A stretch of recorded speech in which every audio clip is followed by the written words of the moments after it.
সুন্দরবনের আত্মসমর্পণকারী ২৭টি বাহিনীর ২৮৪ জন দস্যুদের মাঝে ঈদ উপহার বিতরণ করেছে র্যাব।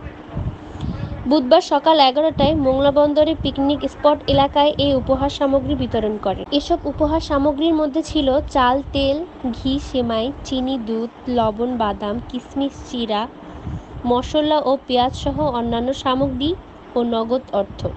র্যাব ৮ এর ডিএডি মোহাম্মদ মোকলেছুর রহমান ঈদের এই উপহার বিতরণ করেন। ২০১৮ সালের ১ নভেম্বর সুন্দরবনকে দস্যুমুক্ত ঘোষণা করেন প্রধানমন্ত্রী শেখ হাসিনা। আপনারা দেখছেন বাগেরহাট 24 টিভি। সব খবর পেতে আমাদের সাথে যুক্ত থাকুন।